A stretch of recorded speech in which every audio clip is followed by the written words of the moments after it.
Salut à tous, alors là il fait pas loin de 37 degrés. On voit c'est pas très stable mais mes deux thermomètres indiquent 37 degrés et à peu près 40% d'hygrométrie.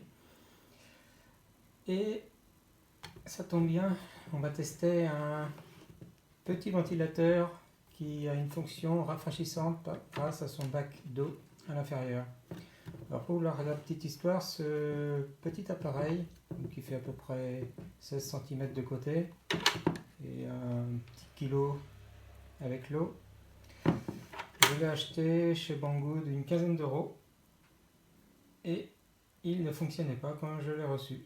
Je l'ai démonté, voilà ce que j'ai obtenu. Les fils du ventilateur étaient coupés lors du montage, comme quoi c'est pas contrôlé en qualité en fin de fabrication. Bref, j'ai demandé des comptes à Banggood qui me l'a remboursé.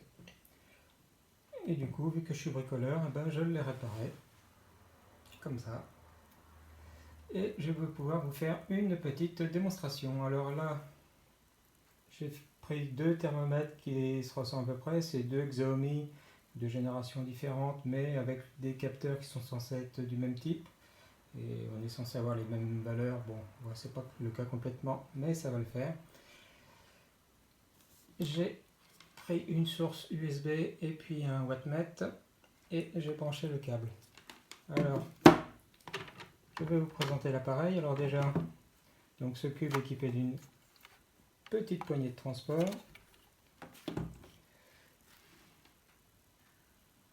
Ça, c'est la face avant. Dans la face avant, on voit des ailettes, on voit des choses tordues. C'est des textiles qui sont gorgés d'humidité maintenant, puisque ils trempent dans le bac qui est en position inférieure. Et sur la face arrière, il y a l'aspiration d'air. Il n'y a pas de filtre, contrairement à ce que peut le faire penser la notice. Il n'y a non plus pas de générateur d'ion négatif comme c'est indiqué dans la notice et sur le site. C'est juste un ventilateur et des LED.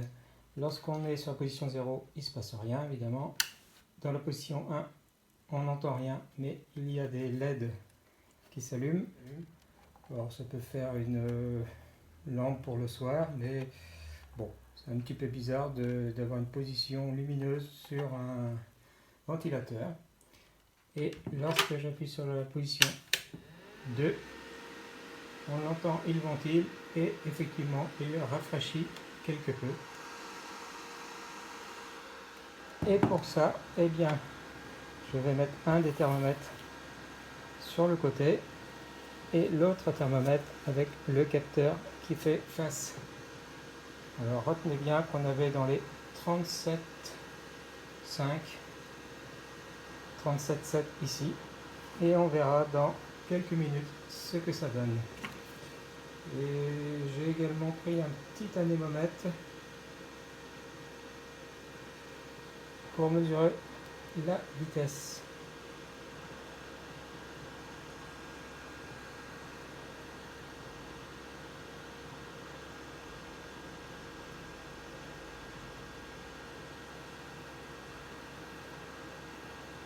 Je vais me mettre en mode moyenne.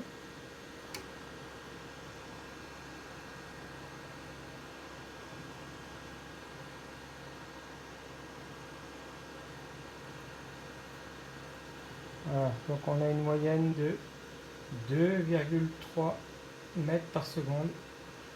Je vais faire le calcul sur la surface pour obtenir le débit.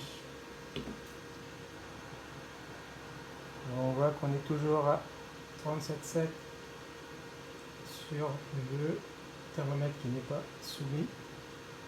Et on a descendu à 35,7 sur l'autre.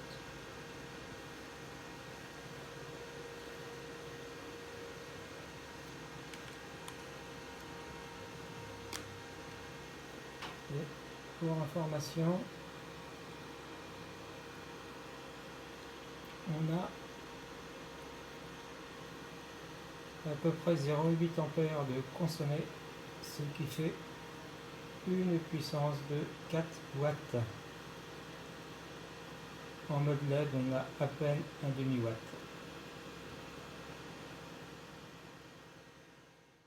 Ça fait maintenant à peu près 5 minutes que ça fonctionne.